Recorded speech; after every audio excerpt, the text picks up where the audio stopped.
เท้าอยู่ดีกินหวานของพระนอกอยู่ดีว่าสักครู่อยู่ดีว่าเมื่อไหร่ก็เพื่อว่าเอาตื้อตั้งวันเมื่อไหร่สิไรหันถึงว่าเปลี่ยนวันขอบวันพอเท้าตั้งไรมาเฮียนดูเฮียนตานก็เป็นในวันตั้งสุดในก็ใครรู้จักว่าพอเท้าเขาเกิดเมื่อปีหลังเนาะเกิดเฮียงสองปาก98เลย98เกิดวันเสาร์ฮะวันเสาร์เนาะวันจันทร์เนาะวันเสาร์ตีวันกะไรหูนเวียงขาตีไรหูไหนตีสันเนียนเนาะอยู่ที่สันเนียนเนาะสันเนียนวันหมู่วันนิมนต์เนี่ยพ้องแสงฮะมือปั่นเจ้าผ้าเนี่ยมือปั่นเจ้าผ้าเนาะพ้องแสงมือวันนั้นตีกัดเย็นหนูย่อตั้งพวกเฒ่าเขาในมือปั่นเจ้าผ้ากัดเย็นได้ก่อนกัดเย็นเนาะมือปั่นเจ้าผ้ากัดเย็นเนาะกัดเย็นเนาะมือปั่นอิงเลียดนะครับกัดเย็นนะฮะมือปั่นอิงเลียดเยอะกว่ามือปั่นเจ้าผ้าเขาในมือวันนั้นพวกเฒ่าอะไรหมอกกาหือน่ะอาศัยตีไรหมอกมือจับปั่นเข้ามาแต่จับปั่นเข้า2 ปีนะเนาะจับปั่นมาอุบเมืองไทย3 ปีเข้าเมื่อ42ว่า45ได้เองเด็ดเขาอเมริกันเขาขี่เขามาตึกขึ้นให้เลยจับปั่นเขาไล่ถอยเพราะไล่ถอยอันไหนก็เห็นเขาปาก45นะจับปั่นเขาไล่ว่างเครื่องนั่นเมื่อนั้นได้พอเท่าเมื่อนั้นเนี่ยอะไร7-8 ขวบให้7-8 ขวบต้นปีว่าต้องก็แบบนั้นเด่นเนาะต้องโอ้ยครับเมื่อนั้นต้องอันนี้เมื่อเหลียวในพ่อแม่พอเท่าได้ตึกมีอยู่หรือว่าลูกปอข้าได้ลูกแต่เมื่อเห็นเก่าปาก60ฮะแม่ครับแม่ได้มาลูกที่เกียงใหม่เนี่ยมาลูกมือขามต้องดีเนี่ย2 เฮงขามต้องดีเนี่ยเป็นทางต้องดีก็ลูกได้ลูกมีขาได้ลูกที่เกียงใหม่เนี่ยเมื่อเดี๋ยวในพี่น้องผมต้องอะไรมีหลายก่อครับมีอันกึศแต่เดี๋ยวนี้มี3 ก่อฮะ3 ก่อไม่เท่าเมื่อกี้เนี่ยเป็นปีนั่งปีนั่งจ้องแคนกันนะแคนฮะตามกันตามกันเป็นปีนั่งหลวงเพราะนั้นได้พอเท่าเป็นคนที่2แล้วเนี่ยน้องขาได้เป็นออกเมืองเจ้าสหันออกเมืองเหรอนี่ตีไรเมื่อเดียวไหนมันดูทีวีโอเนี่ยมันก็มาให้ซึ่งก่อนเนาะเฮ็ดหรอมันมาเฮ็ดลื่นค่ะมันดูทีวีโอเนี่ยเมื่อปัน MTA เนี่ยนะย่อปฐมมาในเมืองไทยมันก็มาอยู่จอมตัวคนจึงในเขามาในมันหรือว่าอยู่จอมกันตั้งนอกไอ้จังไปมาตั้งในนี่เนาะหัวปอก้อนซึ่งเนี่ยเห็นกับ52มันก็เฮ็ดกลมเน็ตเห็นไหมกำไรคาเนี่ยเฮ็ดซึกปะโอเนี่ยคาเฮ็ดติซาเฮ็ดในปีเห็นกับ50เสียคาเนี่ยเป็นลุงเฮงสังมาดอยู่สันเนียนเห็นไหมมันนั่นเป็นเสียขาเฮ็ดจอมมันหลาย6 เดือนปเมมก็ห้องขึ้นมันก็ปัดขามาขึ้นก็เลยว่าถึงมาเฮงเก่าปะ12ข้าซ้ำเขาเฮ็ดทางซึกปะโอเฮ็ดซึกปะโออันนี้เฮ็ดตีเสียโปกีฬาหม่องเฮ็ดจอมมันก็เลยหึงก็ว่าล่ามองในมันให้นะปะโอเนี่ยเหมือนนั่นแหละพระราชมีตราเนี่ยมันจีก็เมื่อเดี๋ยวได้คำเป็นเส้นนั้นนะฮะเมื่อเดี๋ยวได้ตราก็มีพระก็มีปะโอเนี่ยก็ในเห็นอันนี้เฮ็ดจอมกันก็ในปุราเพียมอ่อนหัวค่ะปุยลาพีเนี่ยเขาเฮ็ดปิทุสิตติลอยแหลมเนี่ยข้าก็อะไรเข้ากว่าซ้อมเพราะเข้ากว่าซ้อมมาในกำไรขี่พวกเข้าเมืองไทยกำไรข้าขึ้นละเมื่อ52เนี่ยกำไร52 เขา53ให้อยู่ก็ในโบราณมองเนี่ยเหมือนตั้งเนี่ยมีเอา3-4ก้อยค่ะมันทั้งขึ้นป้ายโบราณผีนี่ฮะเนี่ยป้ายครับป้ายโซปะอ้วนนั่นเถินนะฮะเนี่ยป้ายเมื่อเหี่ยวมาอยู่ทั้งปุ่นก็ในมาห้องข่าวกว่าสมันเมื่อกำนั้นเหมือนตั้งเนี่ยแต่ปีมันเนี่ยมีเศษ80บ่เมื่อเฮ็ดกากหอยอันนี้ก็ในบ่กากหอยมันป้ายอันไหนโบราณผีมันเฮ็ดพิษโบราณผีเดียวมันกำในประเทศนั้นมาเนี่ยมันปลายมามันมีกล่องปอดกันไงเนี่ยกันในมาสุขากำในเขามีเขาก็ห่อทั้งวันเยืองแบบเมืองล้างว่าจะได้ขนาดวันเยืองเมืองวันเยืองในกองสภาพกึดไว้เนี่ยปู่เฮงเอาช่างเอามุท้ามเขาในกองกึดไว้เนี่ยพอก่อห่อเนี่ยก็เขาก็ออกปันกองเขาเราในวันเยืองเนี่ยก็ในวันนั้นเราขึ้นหวาน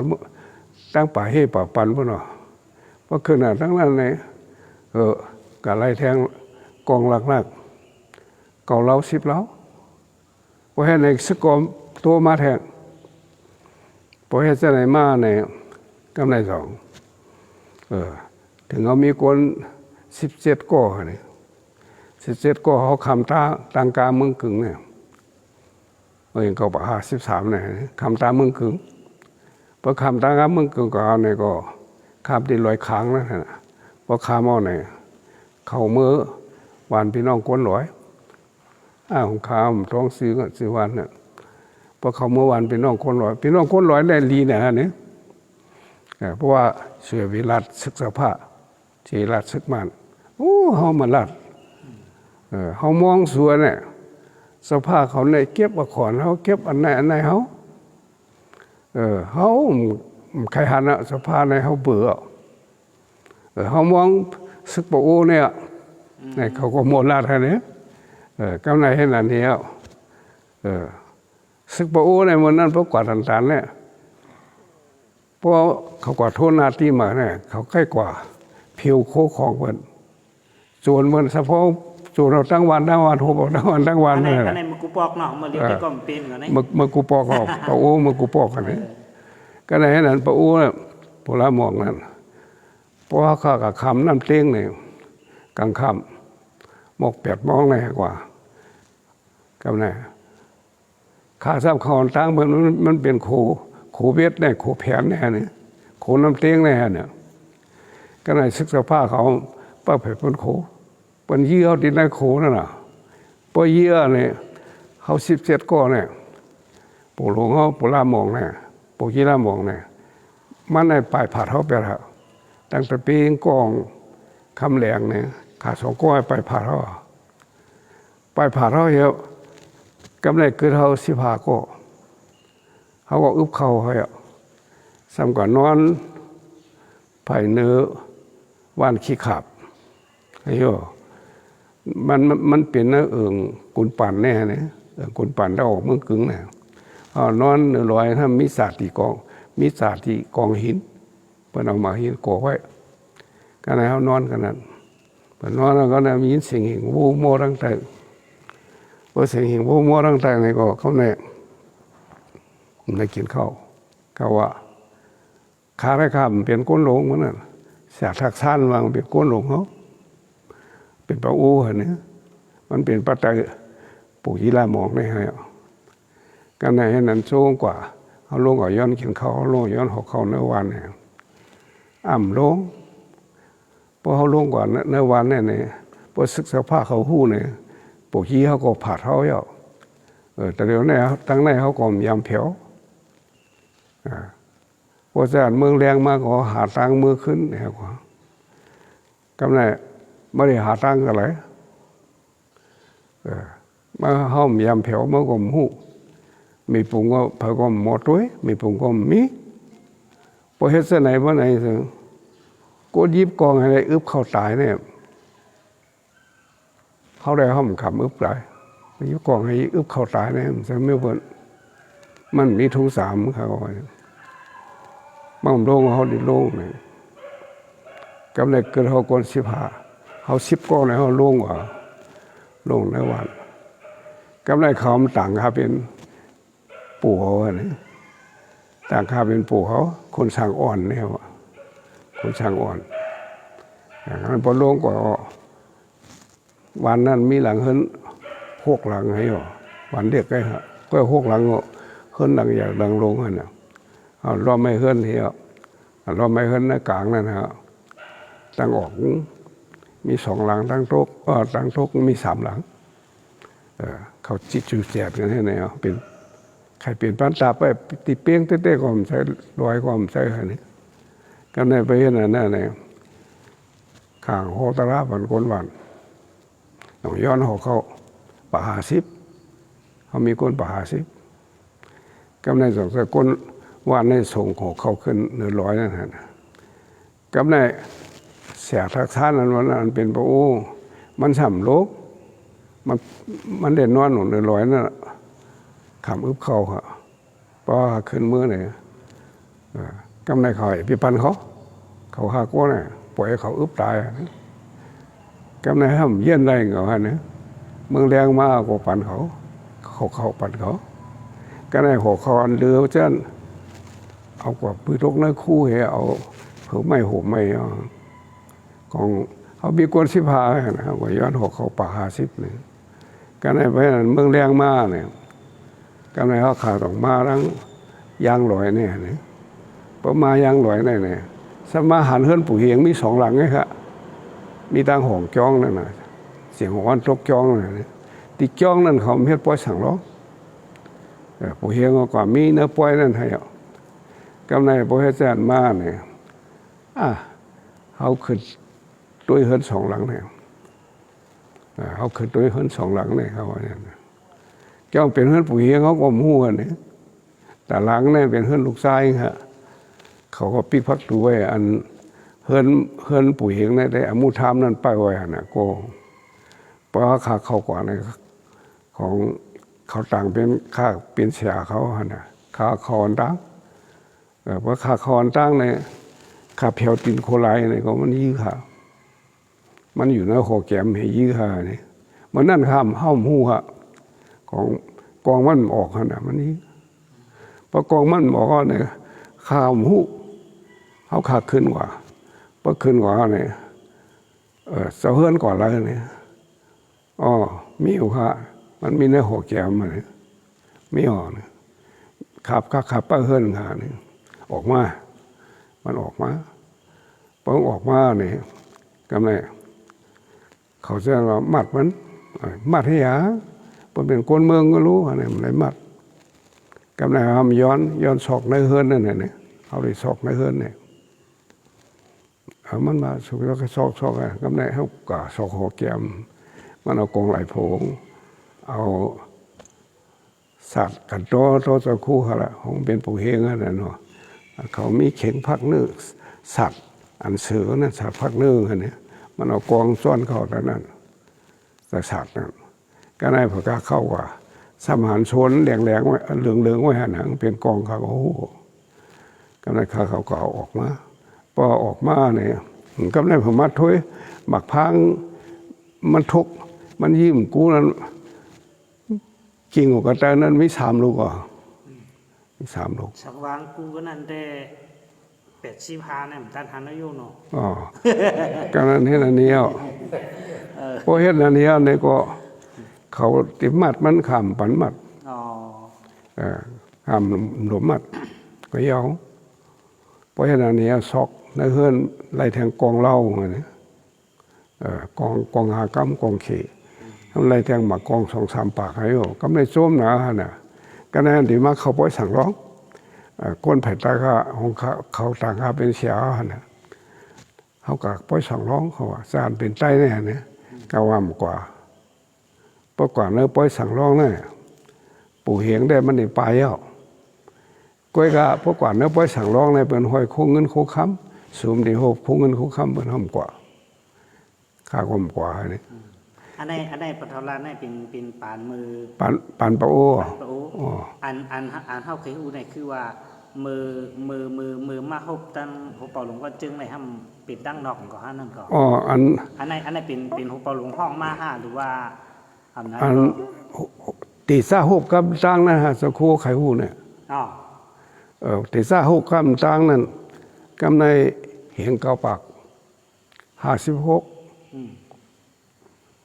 ปะโอเฮ็ดปล่อยลูกพื้นที่ห้วยกุดนั่นเองเฮ็ดปล่อยลูกพื้นปฏิเสธ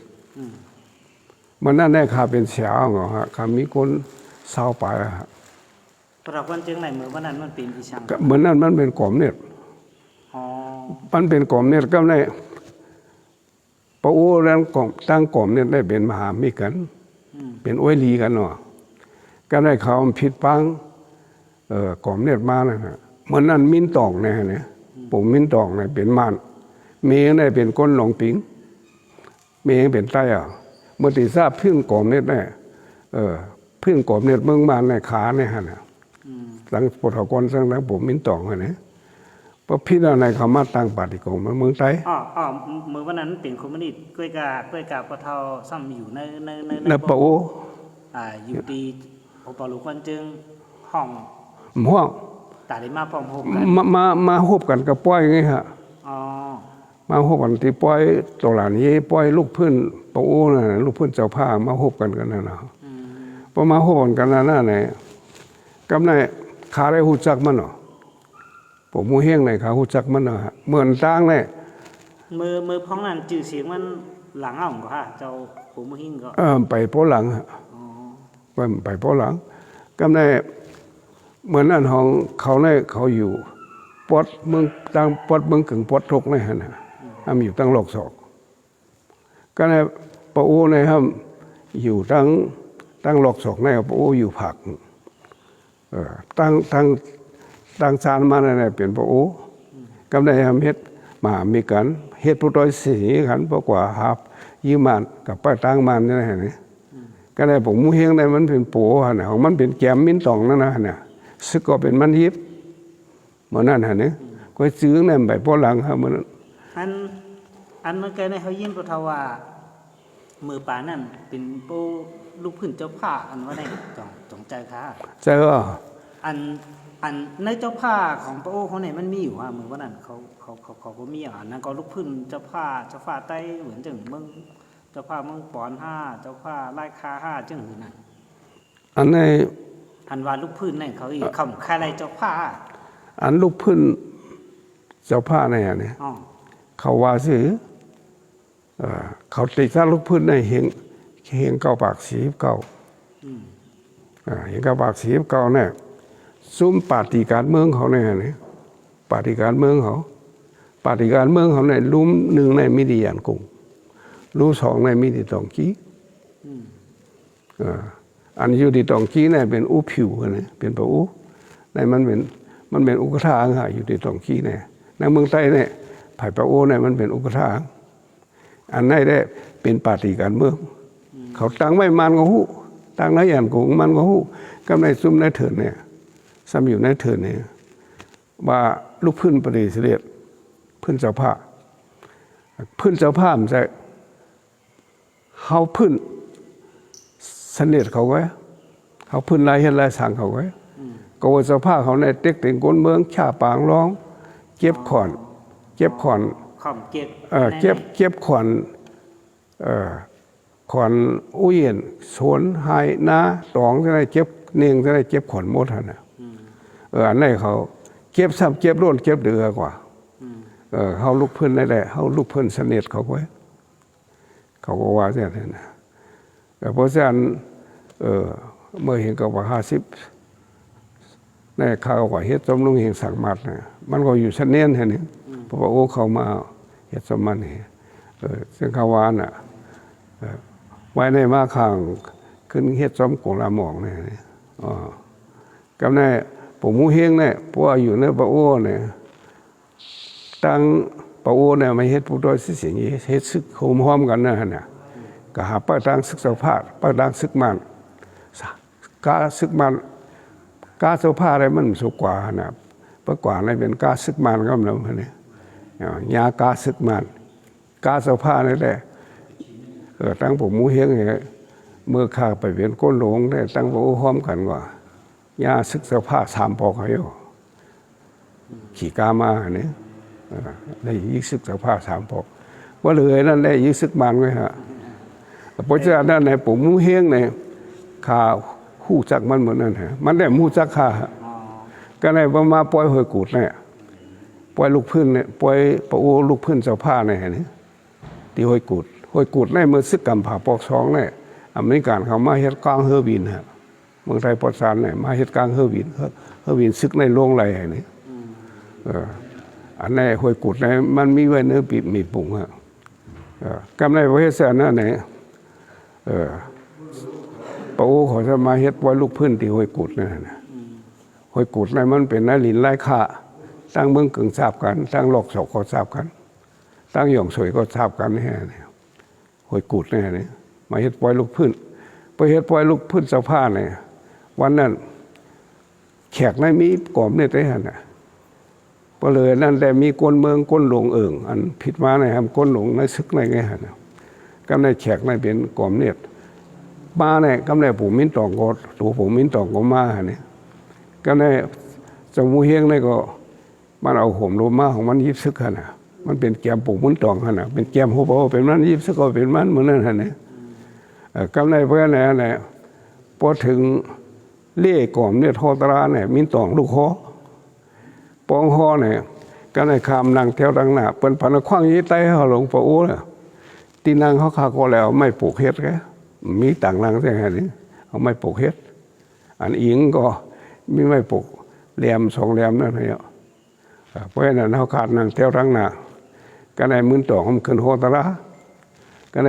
จมูเฮียงเนี่ยมันนั่งตั้งหลังคาคอมร้อยคาคอมหัวเนี่ยก็ในว่ามันนั่งเนี่ยเพราะมิ้นตองโฮตราเนี่ยมันโฮกำมันเนี่ยก็ในว่ามันตัวเนี่ยโฮตราเข้มเจ้ามั้ยเขาว่าคนเฮาก็กว่ามันได้แล้วมีอยู่หลายในต้องเขาเนี่ยมีคิว5 6 7มากอ่ะมีอยู่หลายมันเนี่ยเพราะว่าเส้นเนี่ยกำไว้กันโตสนอกมาต่อยสันหลังเนี่ยเอามือต่อยกันโตสนองต่อยเพราะข้าวินด้วยเป็นมันของข้าราชการหูจักมันไปหูจักค่ะเพราะข้าวินตัวเนี่ยเจ้าน้องเขาเป็นไต้ห้ามันว่าเนี่ย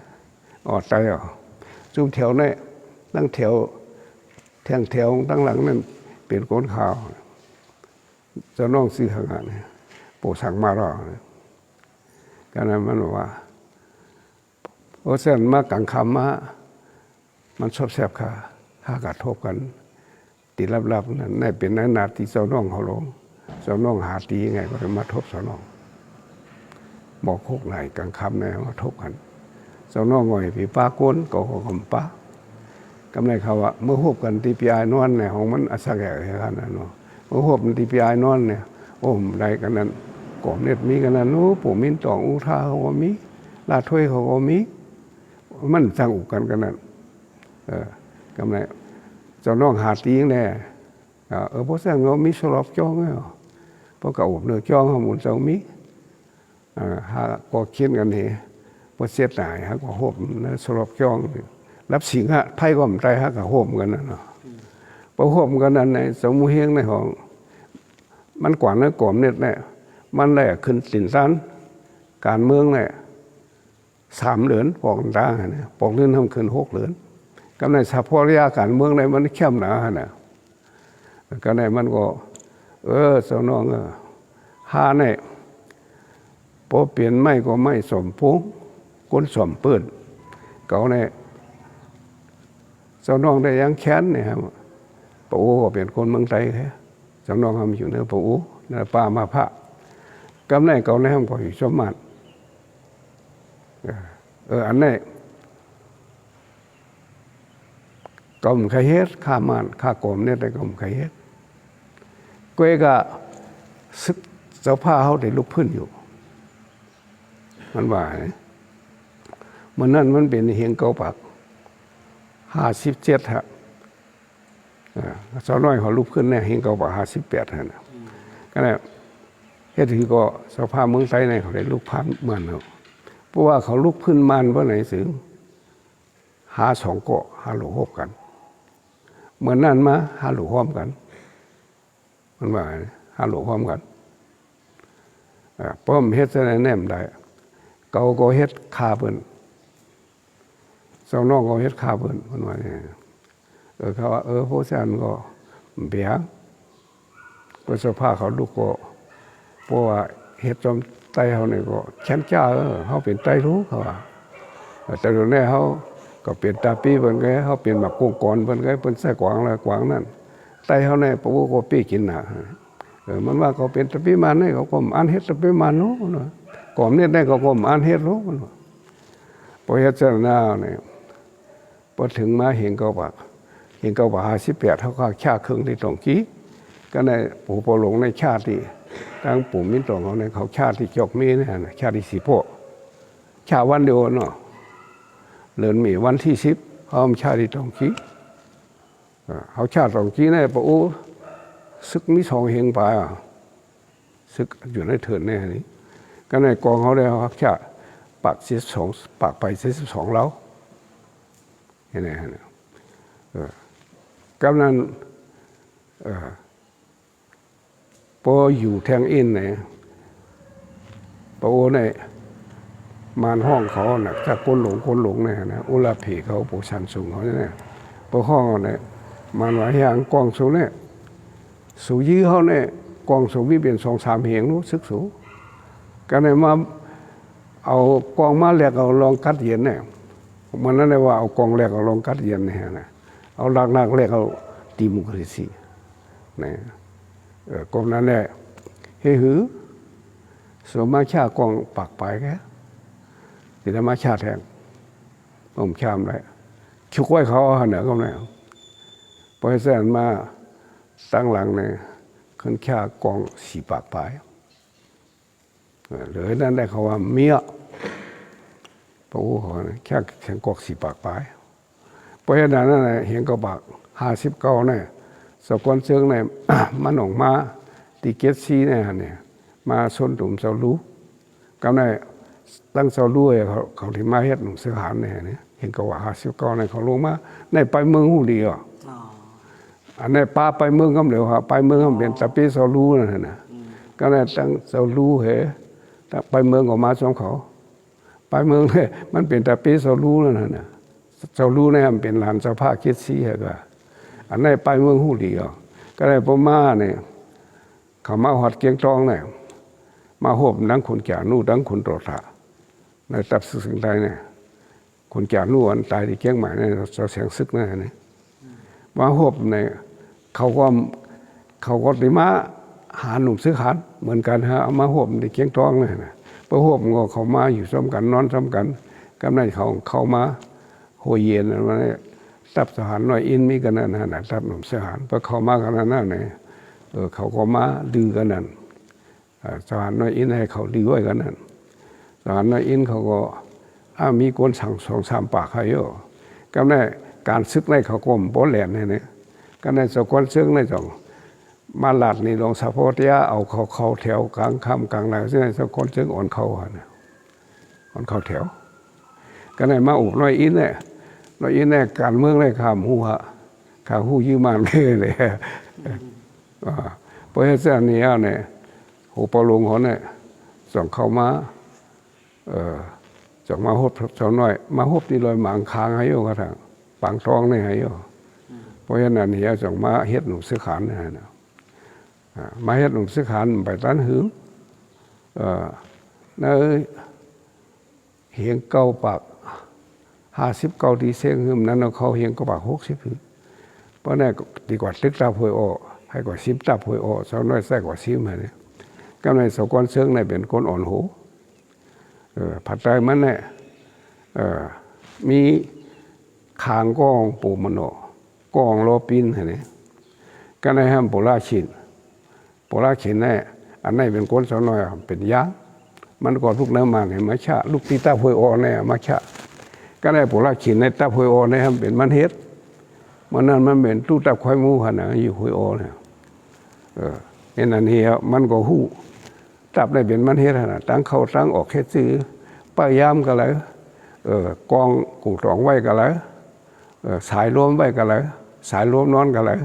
สักคันมูนอนก็แล้วในของมันหู้หมดอ่ะนะกำไรนั่นเนี่ยเขาก้นศอกผักปลายให้กว่า ก้นอ่อนหูเนี่ยหนึ่งในสกวนซึ่งหันนะสองในเป็นโบราณขินสามในเป็นโลปิ้นสี่ในเป็นมันโหนหอยเขากว่าก้นสองปากไปสามปากฮะอันเขาเป่าหลงในก็ตีแขนพูดในตี กับพูดกับนั่นเนาะพวกนั้นน่ะพวกนั้นเนาะก็เลยบอกกว่าเนี่ยเขาเล่นลัดเถื่อนกว่าฮะลูกมือเพราะนั้นตั้งเมืองไทยในจ่องไปไหลมาปึงอิงตั้งเมืองไทยมันก็อยู่ตั้งเมืองจนหน่อยเขาได้ปึงอิงเงางุ่นเขาปังท้องในมีนะหลินไทยครับเดี๋ยวก้อยมันสับดังหลินใต้นั่นน่ะปังท้องในที่เงางุ่นจนหน่อยเนี่ยอันมันตั้งไว้นะเถิดแน่นะปังท้องในมันมีตีลายมือเดียวในมีหิมลอยหมางค้างในขนาดก้อยมันมีสื่อลายในค้ามท้องมีหิมลอยหมางค้างในครับเป็นนั่นหลินไทยครับก้อยมันเป็นตีหนีทราบก็เดี๋ยวเหมือนจึงกันในในหันน่ะห้ามเข้าก็อยู่พัดอยู่ตั้งในที่ไหนครับอยู่ชอบหนีทราบข้อเหนือใครเพราะเหตุนั้นในสองเจ้าปทมูเฮงในอ่อนโหยกว่าเพราะกว่าในโพลาขีนแนมกายอยู่นี้เขาก็นอนตั้งขึ้นนี่นอนนั่งเถินกำไรข้าวสารเขาก็ที่ปังท้องในข้าวสารก็กินเนาะเมื่อเขาได้สาเหตุเนี่ยบางพวกได้กินข้าวโลหมักปักป้าเรื่องเขาเส้นอะไรกับเตียงหมักปักเขาฮะลูกกำไรที่นั่นเนี่ยพวกกว่าขึ้นเอาโพลาขีนแนมก่อนหนาวฮะครับเนี่ยกันหนาวร่วมมาอีกขึ้นหูตัวฮะเนี่ยกำไรสาเหตุสก้อนซึ่งเนี่ยป้อมส่งเมื่อมันได้ตายยาเขาอันป้าเสียทำมันยาก็มีนำฮะเนี่ยกำไรที่นั่นเหี่ยวใส่ก้นเอาก้นส่งโพลาขีนมากขึ้นเอาก้น30 ปอนด์หับมันมาพอมาสก้อนซึ่งในเตรียมดิกผืนเตรียมมาสิสักหน่อยจอมหันหลวงเมื่อเหลียวในเขาขาเผียวกันไหนเผียวไหนถึงกันไหน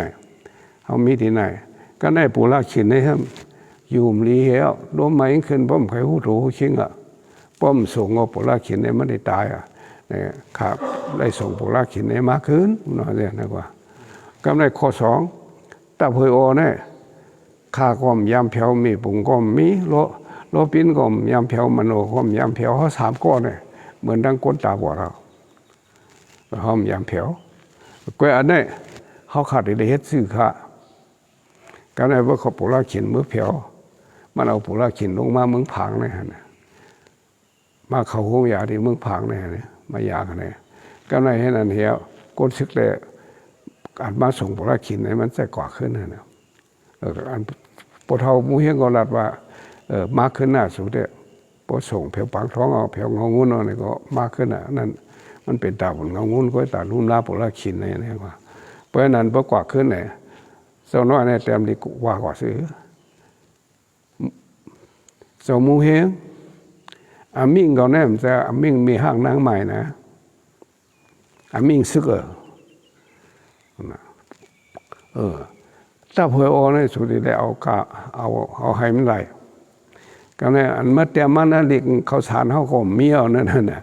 มันเขาสารเมื่อเขาป้ากะอะไรป้าเกี่ยวของเขาสารกินน่ะลงเมื่อเขาอยู่ปางท้องเลยนี่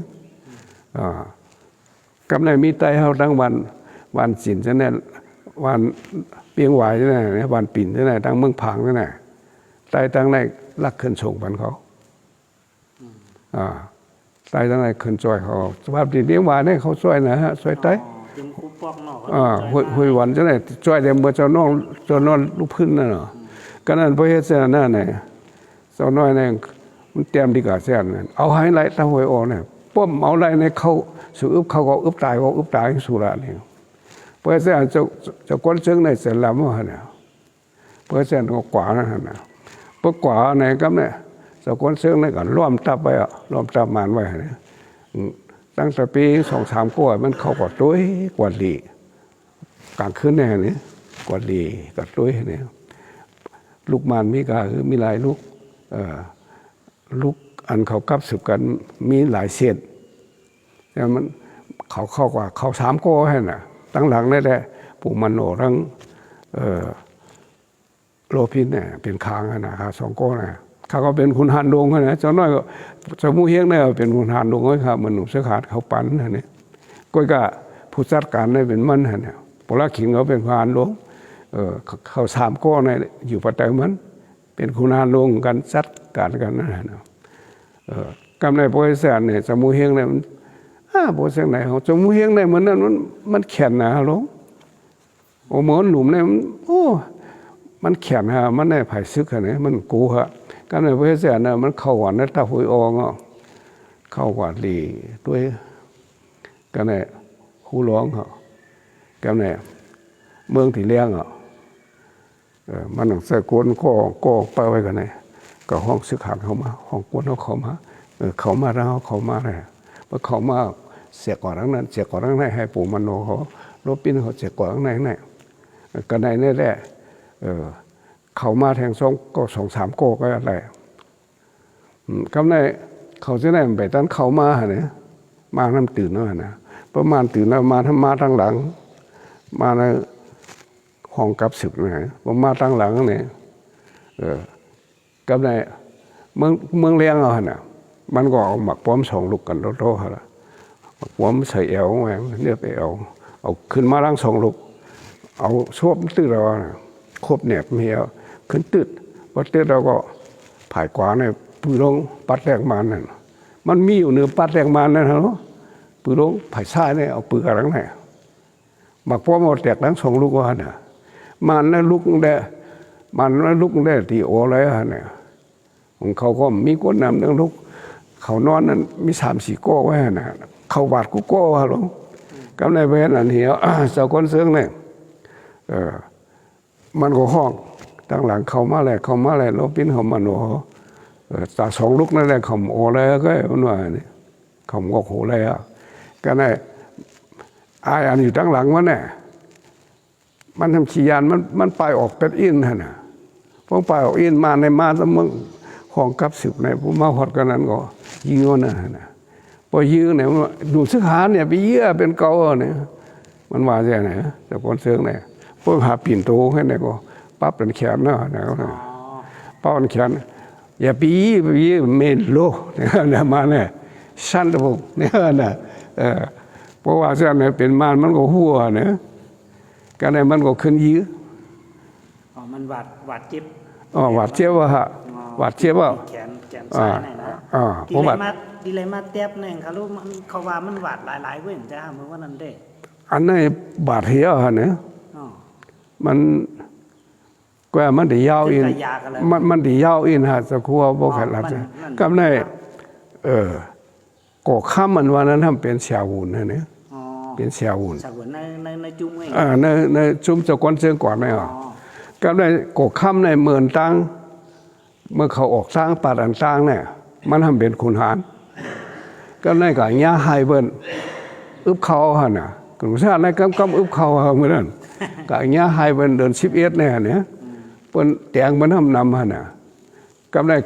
เขาเอ็นเขาไม่เอ็นเขาสก้นเชิงได้มาอย่าพี่เข้าหนุ่มเสือหานเสือพี่เข้าเอาลีก็เลยซัดก้นก็เอาไว้อย่าไปเหยียบต้นเข้าเบิดแต่งได้เขาก็เปิดเจ้าก็มีเขาอึบเขาก้อยกาบ่สวยเสียเนี่ยต้นเข้าเบิดก็เหยียบต้นเข้าเบิดลูกต้นเข้าเบิดก็ซุ้มอย่าไปแอนอย่าไปเข้าเห็นไหนกว่าก็ได้กดคำเนี่ยมันเป็นคนหารอึบเข้าบ่เป็นหน้าที่คือเล่มเข้าคนหารหลวงมันขามอึบตายลูกเขาเนี่ยเขาแอบหนุ่มสักขานนี่เห็นว่ามันว่าอย่างนี้ป้องว่าเสียจะก้นเสืองเนี่ยฮะไอ้โก้มันหัวอามิงแน่ก้นเสืองเนี่ยหลักกองแสงเพราะในปู่สู้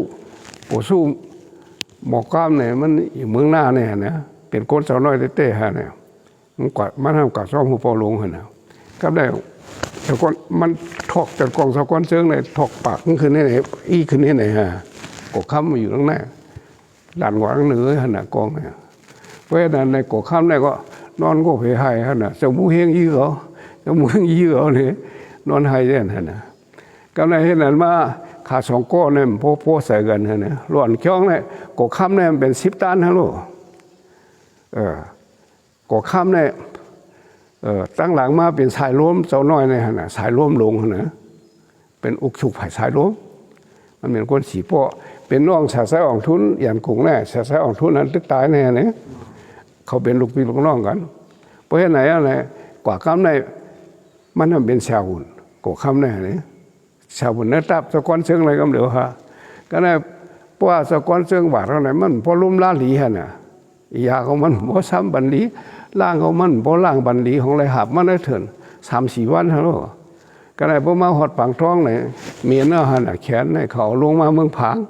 พอมาเมืองผางเอาเนี่ยเสียหุ่นเมืองผางในตัวว่ามันไรอ่ะแขนในพวกสุ่มเอากว่าเจียงใหม่ว่าเนี่ยติไรเตี้ยบ่เนี่ยพอเอามาเจียงใหม่ในของมันเน่าหันน่ะ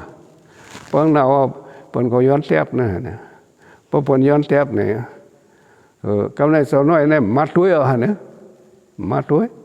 กำไรพาก็มัดด้วยหัวปลวงเนี่ยมันก็สังว่าเตี้ยก็เตี้ยอะไรบนตีเน่าก็เน่าพ่อมเตี้ยเนี่ยอันโมหลวงเนี่ยโมเดิมมาเนี่ยก็คงอยากเขาในห้องหมอคินตาเนี่ยไทยก็ห้องหมอคินตากำไรเพราะฉะนั้นน่ะเนี่ยพวกแขนหัวปลวงแขนเอาเนี่ยหัวปลวงเนี่ยส่งขึ้นมือที่เสาหน่อยขึ้นมือปางท้องเนี่ยพอมือปางท้องเนี่ยเห็นเก่าปาง60นั่นกำไรส่งสหันอุปิงยาสหันอุปิงยาเนี่ยจัดมายิบจับกองจับกองซองให้หรอจับกองเลยก็จับกองกลางคือข้าตองไปเมืองเลยตองกำไรให้นั่นเนี่ยสกอนเชิงเนี่ยว่าพระเจ้าขาย้อนออกเมื่อซ้อมสอุปิงยาเนี่ยเป็นสหันสกอนเชิงเนี่ยเป็นคนซึ่งลงเลยเนี่ยกำไรสอนไรห้ามปั่นมือสมุเฮงพอสมุเฮงผัดไก่คาเนี่ยดีนะข้าใจใหญ่สมุเฮงอ่ะเนี่ยติดแต่งได้มันอยู่สมุเฮงนะเนี่ยใครปันผัดการเมืองได้พอมาอุกกันได้สมุเฮงได้แข่งเห็นมันทั้งโลกเจ้าหน่อยนะการซึกก็สมุเฮงได้แข่งเห็นมันนะก็ในประเทศเจ้าหน้าเนี่ยอุปิงานเนี่ยย้อนติ๊กย้อนจากก้อนเชิงเนี่ยเพราะฉะนั้นในก็เขาออกมือส่งอุปิงานพอออกมือส่งอุปิงานเนี่ยการกูไม่เนี่ยอุปิงานเนี่ยนอนวันเนี่ยห้องผูกก้างผูกกี่มาก็ห้องคนหลงคนเมืองมาก็มันอุบให้อินมันนอนเห็นก็หัวพอหลงในก็หันเนี่ยโหกำไรเพราะนั้นมันอยู่ที่เมืองนายเนี่ยเพราะหึงไงย่อไปเมืองหูเดียวเนี่ยกำนั้นเพราะนั้นเหี้ยตีเบอร์ส่งคนกาต่างยานเหรอมาส่งคนกาต่างยานคนกาต่างยานเนี่ยมันกล้าหาบเพราะนั้นเนี่ยกล้าหาบกำไรเพราะนั้นเหี้ยเนี่ยสมุเฮงเนี่ยว่าเพราะฉะนั้นสวรรค์ปั่นข้าวมือส่งอะไรก้นกาเนี่ยขาเรมือส่งขาเรมือใส่เฮือนขาอีกหนึ่งเมื่อขามาในแขนขามี2 ขอนเมื่อเร็วในแขนขาขึ้นก่อนเร็วก็ลูกอ่อนขาก็มีไว้2 ข้ออึบผื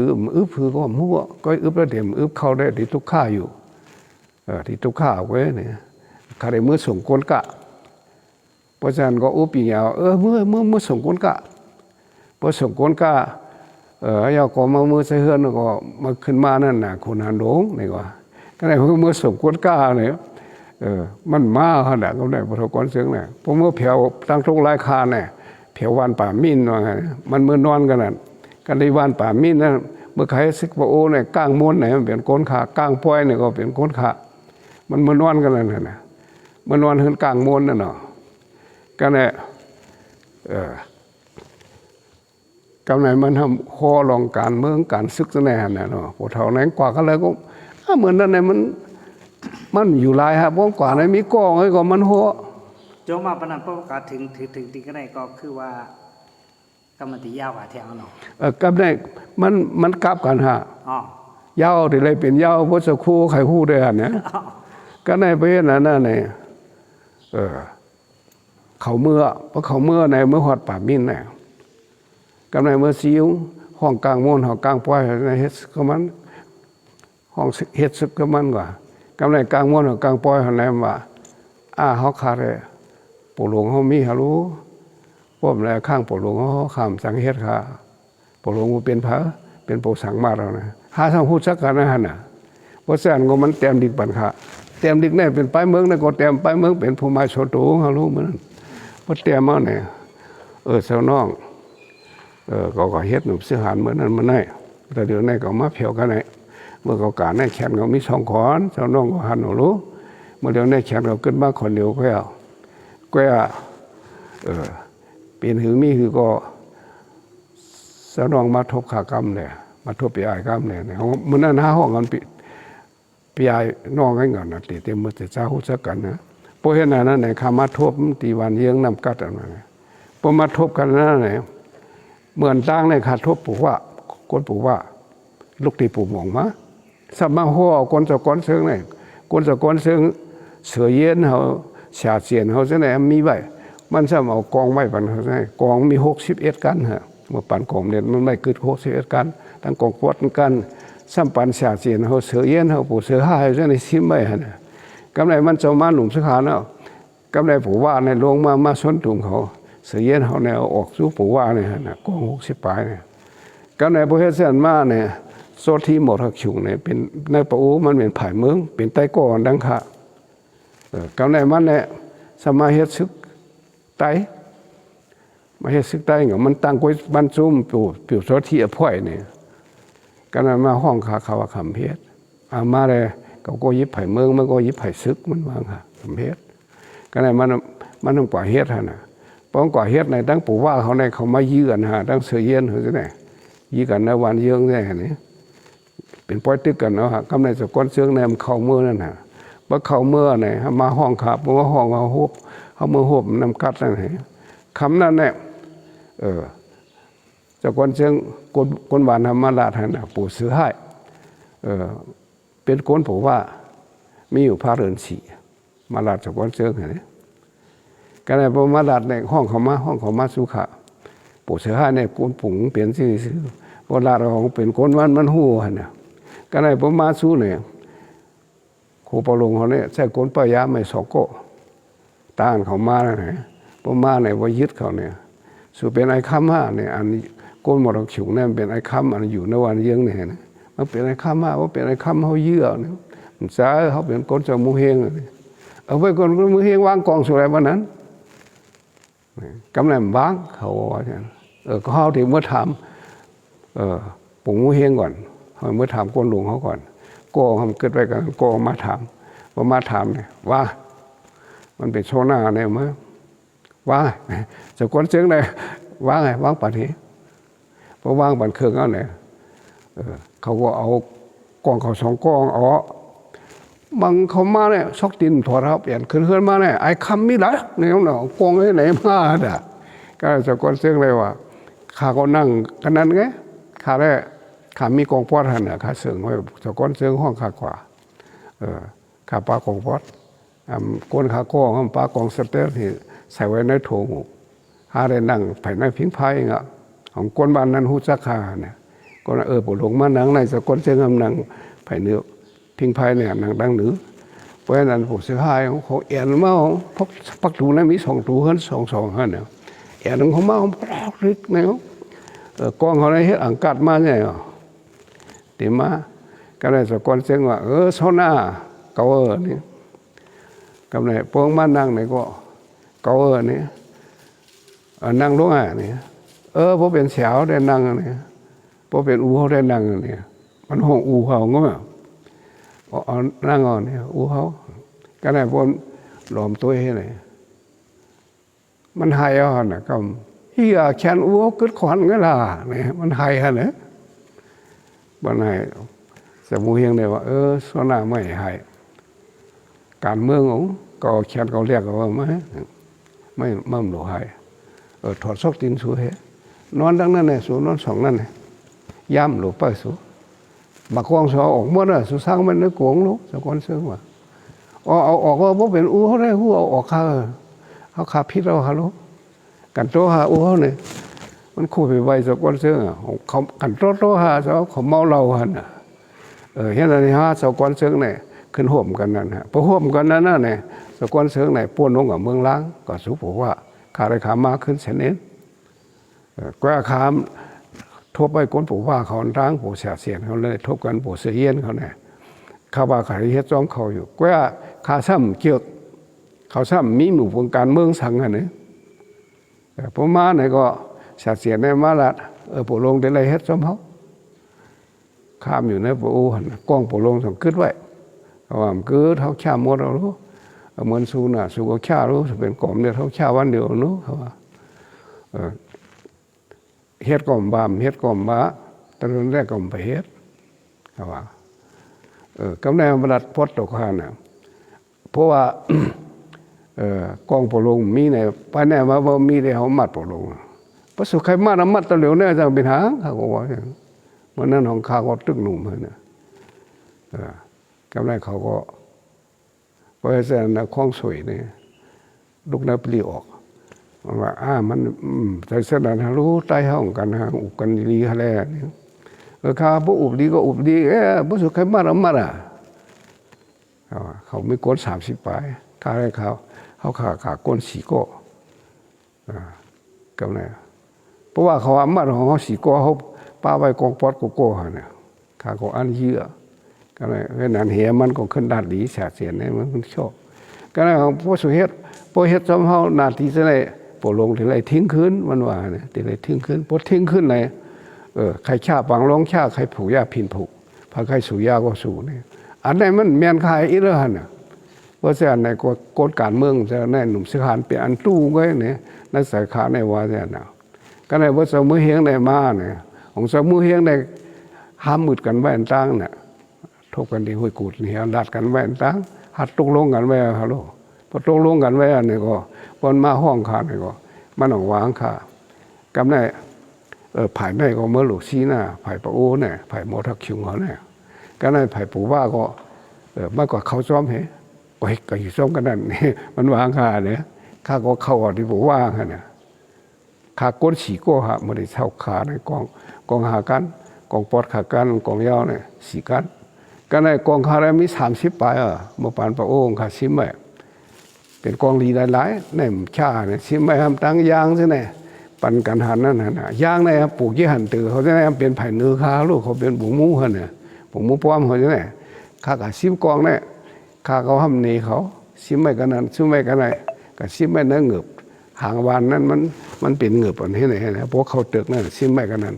เขาก็อาหารก็ได้เพราะขามาคำตั้งในเขาหัวขามาอุบเสียเสียนเขาพอขามาถึงคำที่2นั่นเนี่ยปู่ยี่หันตือเขาเนี่ยมาซิมว่ามัวหันกองขาเนี่ยปะอุ้มมากกว่ามัวละก็กับได้ทำ4 กันในได้คาป้าเขาหันคามือเฮ็ดซึกใต้ในคาอะไรมากอง4 กันกองปวดกันก็เนี่ยกับเฮ็ดตีปู่ว่าเนี่ยพอเฮ็ดตีปู่ว่าเนี่ยก็ได้สกลเชิงเนี่ยเมื่อทบปู่ว่าก็ได้มันเมื่อทบในคาเขาลาดไว้หันน่ะปู่ว่าเนี่ยเขาว่าสมุเฮงติมามันก็หัวของปู่เสือให้เขาจะได้มาทบมันนะแต่ปีก็เต็มดิกปันนะก็เพราะฉะนั้นเนี่ยเขาชมปู่ว่าพอเขาชมเอาเนี่ยก็ในกวนหัวเปาหลงเนี่ยก็เฮ็ดชมปู่ว่าหมดแล้วนะก็ในกอง61ก็ในปู่ว่าในแรกกวนมีสะโพตรามันเป็นว่าก็ในมันวางปู่เสียนเขาปู่เสียนเขาเนี่ยกองสมุเฮงเนี่ยมันมาเขาหลกปันขึ้นกำเนิดเสียนเขาตะปีนั่นเสียนเขาปู่สังให้เขาปู่เสียนเขาปู่ซ้อนหน้าเขาใช่ไหมเปลี่ยนกวนมันฮะเนี่ยกำเนิดเวไหนเหี้ยกองเนี่ยผมใส่กองมันก็เร็วเป็นกองเขาก็ชิบดูพัดเนี่ยนะก็เนี่ย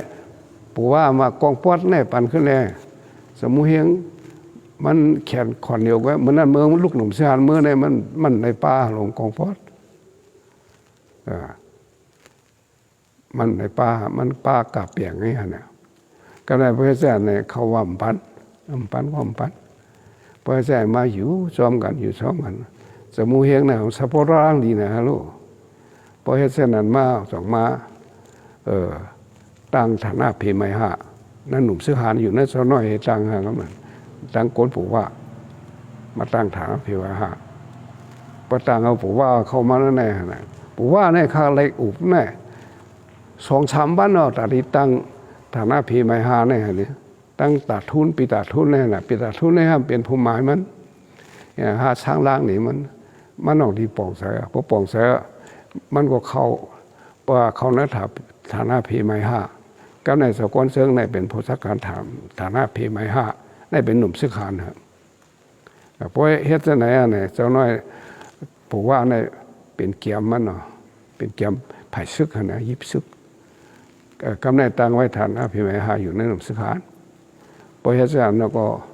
ส้นตุ่มตีนั่นนะอยู่ในหนุ่มซึกหานในศูนย์ก็ในพอถึงมาเห็นก็บ่า60เนี่ยห้างมาอุบดีลึงหรือหยกเนี่ยมาเดิน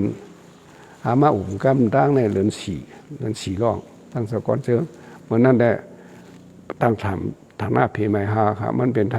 านะเพอุระเนี่ยว่าหูเป่าฐานะเพไมหากำในเห็นนั้นเฮียวปามาอุกมันวางค่ะอาจจะน้องมหาซิมตับเหตุตีรู้เขาหลุดตังตะป้องสู้หลุดตังตะพงหูกำในคำว่านี่อยู่ตังตะพงมาปีไอของมันนั้นห้องปีไอน้องซ้ายนะตังขาดมันนี่ตังให้หาตะพงหูพอเขาตังมาเร็วๆเจ้าห้ามเป็นราชาสาวน้อยเป็นราชาพอห้ามตังในตะพงในห้องมี3 ชั่วโมงหือใจเขาเนี่ยยุ่งหมดเลยครับฮัลโหลเจ้าน้องเขาตังตะพองสู้เนี่ยพาสามเลือกซื้อเครื่องเลือกเบี้ยวคนเลือกอันนี้เกาหลีอยู่กลางดาราสาขาในเปลี่ยนมีเขา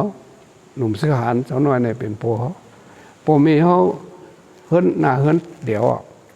เขาจะเป็นลูกชายดวงเขาก็ในเขาหลวงให้เขาป้องกันเกาหลีเฮ็ดแต่ป้องสู้ในเฮ็ดให้ป้องกันขึ้นตายลูกพื้นใต้ในเต็มในมีหลายหมู่หลายซุปที่ไรมีซุปเหลียวไปสกอนเชิงในว่าเนี่ยนะเขาว่าเพราะว่าเส้นได้เสือก็การมันง่ายโย่ง่ายนะมันดีหยาบก็เมื่อไปตั้งเนี่ยเจ้าน้องหาป้าเมาเหตุตีเจ้าน้องกว่าซิมเบียงเหตุดีรู้เลยกำลังพอเดินหกเมียนวันเดินหกลาบบอกขาซิมหูโป้งเนี่ยขาซิมหูโป้งเนี่ยก้นขามี40 ปลายกันรอสักครู่กองอันยื้ออะไรดีเนี่ยมี20 ปลาย20 ปลายเนี่ยพอเยี่ยก็หลุดต่อยฮะมันขำเราค่อนต่อยขึ้นออกกำในกลางห้องโปสังให้เนี่ยมันบอกเฮ็ดศึกปะโอตั้งหูปอหลงในเป็นใต้ก้อนเมื่อหูปอหลงเป็นกล่อมเนตรก็มันเป็นศึกปะโอตั้งสังให้ตั้งคาก็เป็นใต้ก้อนมันอยู่ปอดโตคำมันอยู่ปอดออกกำในตั้งหูโป่งในมันหูหันกว่าได้เวียงหูโป่งได้เขาขาหูหันมั่วขาหันไปมั่วเราเมื่อเอาชาหลังๆเขามาตุ้ยกำในปอร้องเนี่ยมันเฮ็ดศึกมันไปมาแล้วบอกโอ้ตั้งคามหูสักกันหยานพื้นเนี่ยก็ไหนเปิดน้ำเอาเฮ็ดชาวอุ่นในปอโอเนี่ยเขาว่าปั่นซึกไปซึกเอาในยิบกองเขาจะโขงปลายขึ้นเขาเอาเฮ็ดชาวอุ่นกำในให้เปิดเอาชาหลังแล้วเขาของมันเนี่ยมันอยู่ในมันมาหันมันเขียนหันดีค่ะเขียนหูดีค่ะ58เขามาแค่ไหนเฮิรนทำมีจอกท่านมันเอาไม่ปะโอหันมันก็ซ้ำปะโอแค่หลักนาเขาเนี่ยมันก็อยู่ด้านมันเข้าออกเวียงตาสีเขาเวียงหัวโป้งตองกี้เนี่ยมันเข้าออกตาสีนะเพราะนั้นมันมาสุขามันว่าเมื่อนั้นของเมื่ออยู่ในซึกปะโอของมันเป็นแสวอุ่นข้ามเป็นปู่ห้องไอเนี่ยนะครับมันเป็นไตโก้ดีกันเนี่ยมันว่าไตโก้ชิบหัวโป้งชิบอะไรเนี่ยมันว่าเขาว่า2 ถึง ngàyหลงเรียกลายสังบนปักเก่าเปิงเก่างั้นน่ะไตโก้ก็หันรู้มันว่าแต่เรือก็เป็นนั้นแค่เพราะฉะนั้นหัวปอหลงมันใส่กอดซิมนั่นนะจะหาเป้าหมายดีๆให้เขาขาดซิมก็ในพอเดินหกลับในขาก็กอดซิมเพราะว่าซิมในเมื่อนั้นซึกเขาในซึกหมายน้ำหนาก็ในไอ้โท่เนี่ยเป็นโกนข้ากับมีนะฐานะไอ้โท่เนี่ยมีที่พักดูนะครับข่าวเขาพวกเอากองมานะครับก่าวกองผลิตเนี่ยก็เนี่ยกดดังหลังในทำยี่กันนะมาตุ้งๆกันนั่นในเมืองไปเลี้ยงนะของซึกใหม่เขายี่มาเตือไอ้โท่มาเตือกลุ่มมันก็พอออกมาอินนี่ก็มาตายกันนั่นเนี่ยเขาก็เนี่ยเอาซิมในกอง38 กันให้กองไรโพกองหมากเนี่ยซ้ำกองใต้อันเป็นดิเขาเอากว่าฉะนั้นนั่นเอา30 ปลายเขาข้าเอาพ่อมแค่เปี้ยกันนั้นเขาดีก็เอาตีเหินฐานะอกในกองอันดีเนี่ยอันเขาทุกมาเนี่ยมันเขาทุกมาปั่นเมื่อนั้นได้เป็นลิกเสื้อผ้าเขา บางทีก็บอกว่าซิบเนี่ยเจ้าภาพไปซิมอาณาเนี่ยก็อันก้นโด่งได้มาเอามายิบไว้ฮะสังขารมูเลยเป็นมานะลูกกำไรกองดีๆเนี่ยเขาช่ำไปปันยิบมาไว้เฮือนฐานะอุกมานะเอาตีก็เอาเนี่ยกำไรไอโทเนี่ยเสื้อเขาออกเขาช่ำเอาออกเสื้อแสงมือเอาออกแสงมือห้ำเอาออกเลยกึดขำไปกันนั้นกำไรพอก็ออกมามันว่าที่เขาเด็กๆเฮือนฐานะอุกเนี่ยเมืองก็เลี้ยงอ่ะพาดำเอาคาแน่วัวเดี๋ยวป่วยตายฮะเนี่ยเพราะฉะนั้นเนาะห้ำกว่าเฮือนฐานะอุกเนี่ยเพราะกว่าเฮือนฐานะอุก12 กี้ได้มาแทงกำไรกวนบาดเท่าแน่เขาที่ไว้กึดกันเลยมันห้ำปันเป็นไรตกตายก็ห้ำปันไรกันในเขาออกตั้งมันเขาออกมาพอออกมาเนี่ยพอถึงมาขาซิมหัวโป้งเนี่ยสื่อเสียงหลังอะไรก็เนี่ยในห้องปล่อยเสียงอังกฤษก็ออกอเมริกันก็ออก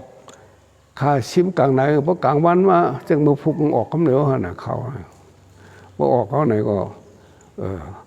กำไรขามาทำเนื้อปูเช่นเขามากำไรพอเห็นนั้นก็ขามาเผียวที่วันเยื่องเลยพอหลงแล้วก็โจมมาเขามันโจมหนาเนี่ยกำไรนั่นเหรอพอถึงว่าเรือนเจ็ดเหรอมาต่างตับโตสู้เนี่ยนะมาต่างที่เมืองล้างเนี่ยนะการแน่หูปลุกใส่ข้าวเนี่ยในการตุ้งหนึ่งของพระเทาแน่นอนการตุทบกำไรประมาณเฮ็ดปังกลมที่เมืองล้างเนี่ยนะไม่เฮ็ดปังกลมเมืองล้างเนี่ยสแกนนูในของมันมาชนตุ่มมันต่างตัวราชาค่านะมันลูกปอดของมาชนตุ่มเสื้อเมืองล้างทั้งนั้นฮะชนตุ่มเมื่อเผียวหิมขาปุ่นอ่ะค่อยข้ามตักเสียนกำไรเพราะฉะนั้นเนี่ย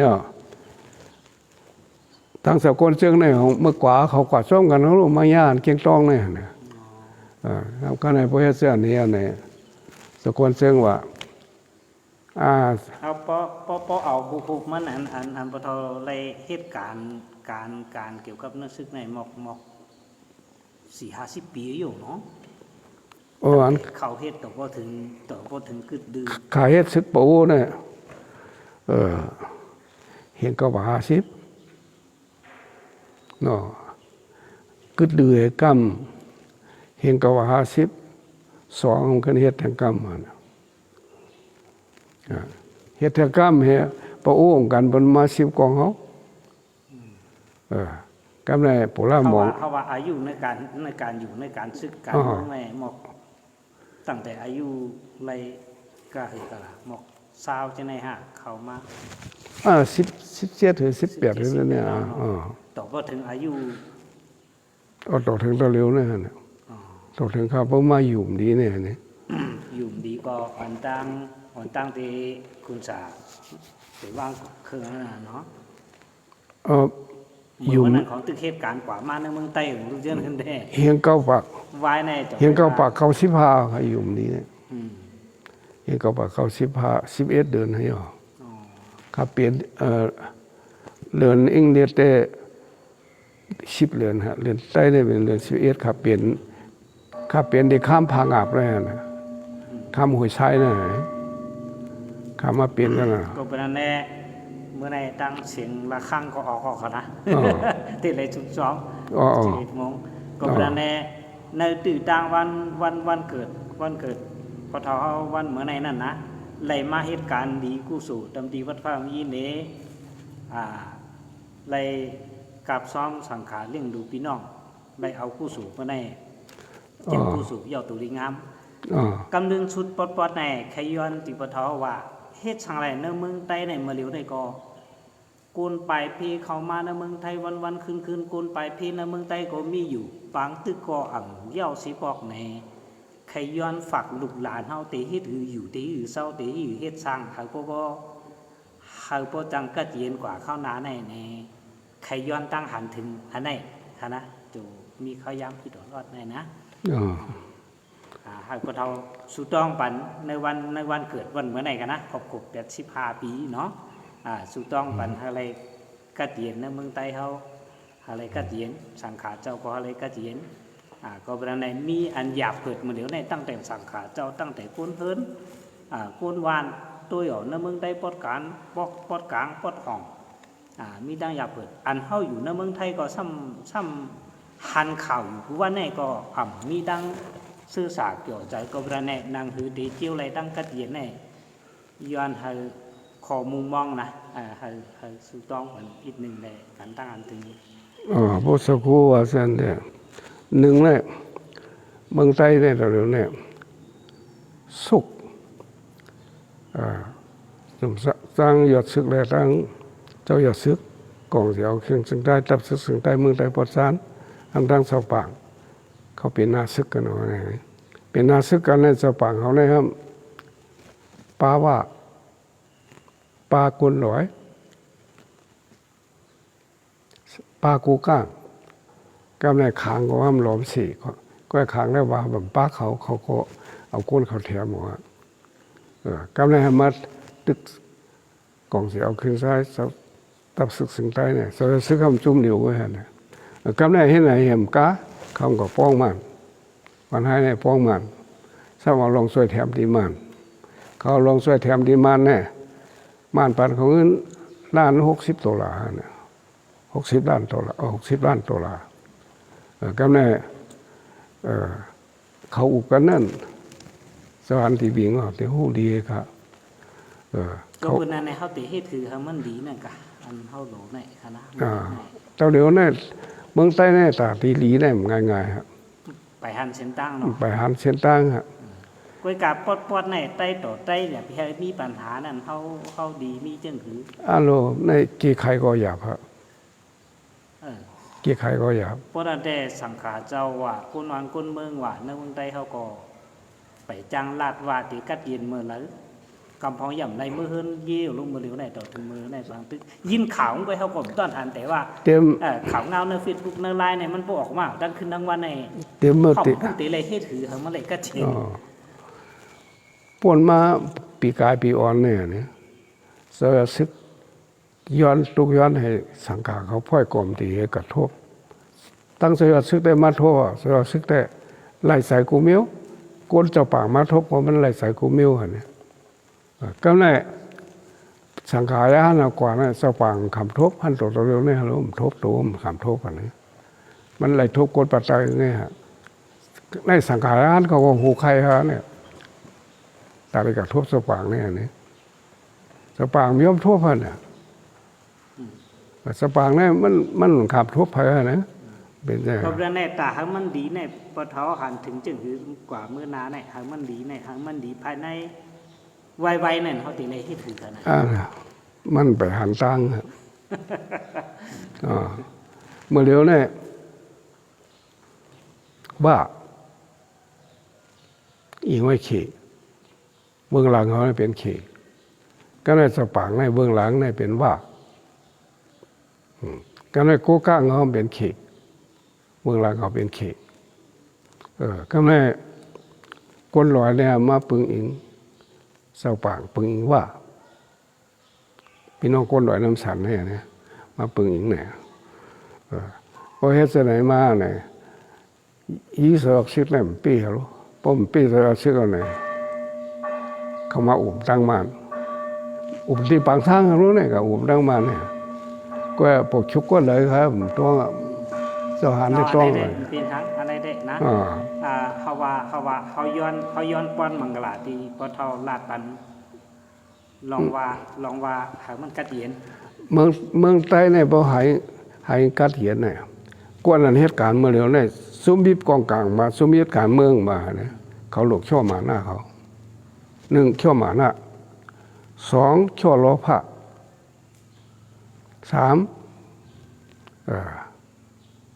อำโลยิบกามอาหนาก็เร็วและ4โลใส่กว้างแก้แต่เหลือเล็กๆกว้างก็คือกระถางไรนะกำลังจะซึกซ้ำเอาเพลลงเนี่ยต่างถูกก้นเมืองเสร็จสั่งกองเสียเอาขึ้นสึงใต้เนี่ยตับซึกสึงใต้เนี่ยในสุขไผ่ก้นเมืองเสร็จสั่งฮัลโหลมันจะแค่กองงมแค่ มันหลัดแตกแรงหั่นน่ะกำลังจะซึกได้ติ้นยอมสองเพราะว่าเมืองใต้เนี่ยตาลีเนี่ยข้ามไปหันตั้งหั่นเนี่ยเนาะค่ะเพราะนั้นแต่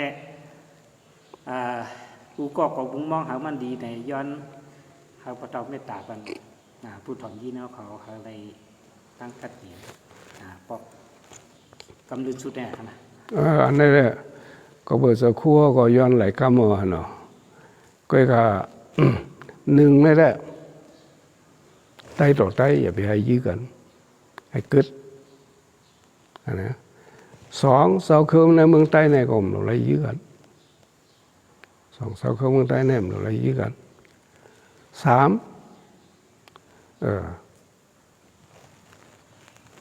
ตั้งกรมดี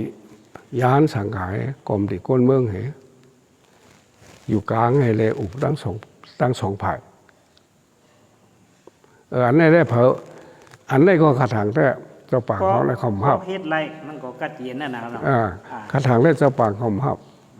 เสือซึกแต่ตื่นหับเสือซึกแต่เพราะว่าแต่การซื่อสัตย์การทอดเดือดสีเองแต่พ่อโฮมกันเนี่ยมันถึงผุยพักดูไม่แต่สีนะอันนี้มันมีลายไหนแก่ฮะแต่ที่กัดเย็นครับเนาะแต่กัดเย็นก็กำไรซ้ำมนเสื่องเสลียวเนี่ยสังขารหันติลัดเต้ก่อมจังหลาทางลงเนี่ยอันนั้นแต่ตีออมพูดแต่ว่าเขาแต่มุงมองสู่ต้องเฮาในเมืองไต้กัดเย็นครับเนาะก็บอกว่าพอมีลองซุกซักมาในก็ว่าสังขารหันมันก็ตื่นสลาดกานั่นนะมันขาดกาก็เป็นใต้กองอ่ะนะขาดกาเป็นคนเหตุการณ์เมืองว่าบ่เท่าข้าก็มุงมองให้กัดเย็นมุงมองให้กัดเย็นเสมกาหนึ่งในมุงมองให้ไตเขาพร้อมกันสองในบ่ไตเขาพร้อมกันแล้วให้เขาตั้งอะไรกังวลหลีมีที่ห่างเหี่ยมการงานหลีมีเงางุนหลีเนี่ยมีผัวโหหลีมีหมู่ปักเบิ่งอันหลีกันให้มีคนสมตั้งหลังหลีคนเมืองได้เดินหลีอยู่ตาเสียอ่ะเพราะว่าเฮ็ดไรแท้แต่หลีอ่ะก้อยกามันง่ายๆแต่เฮ็ดไรแน่เนี่ยมันไปง่ายๆก้อยขาได้ขาบุงมองให้ไตเฮาสู้พร้อมกันให้ไตเฮาสู้ป่นตังทุกขะป่นตังหยาบผืดป่นขี้ขาเปิ้นขามีไหนไงฮะ